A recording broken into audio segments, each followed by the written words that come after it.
Afoakwah mekopon ayadom gusu di nasemo a emankwa na bitu anamon ye di so ebrew dada yegu divine nature of the Holy Spirit and a deity of the Holy Spirit osusu anyakopon su a onkonkono eye na yehwe adisia ahoro miensa Yesu se ene ebobo saa adisia ahoro miensa yin na tofa yakoso asan wura onkonkono dwumadie a odi ma akristofo se ye ne apam foforo ne brew so asomafo no epenso no onom nante ye ene eneyi nso yenso ekwan be na onkonkono efa so ene nante nti yehwe omniscient Holy Spirit all knowing onkonkono a onim bibia ene yehwe omnipresent Holy Spirit everywhere onkonkono a oba bia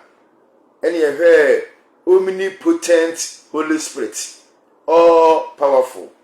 onkonkono a owotumi nyina na yehwe omniscient Holy Spirit oye all knowing no onim bibia no yehu se yidi kan no guidance and direction. The Holy Spirit can guide and direct believers because he has complete knowledge of all things. Akwankyere ene ekwan onkonkunu tumi kyere agidifo kwan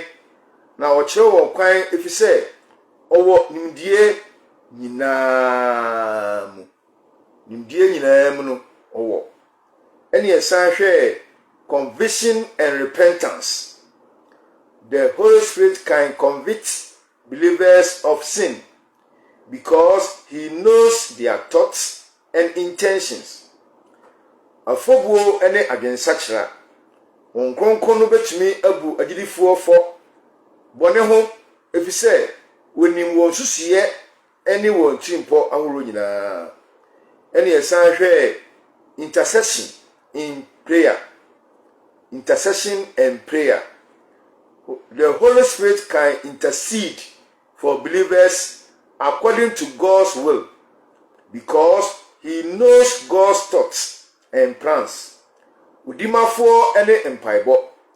onkonkunu tumi dima agidifo sedie onhopon pe etie efise onim nyahopon adwen ene ne nhyehyeye ene the toso enan a ehye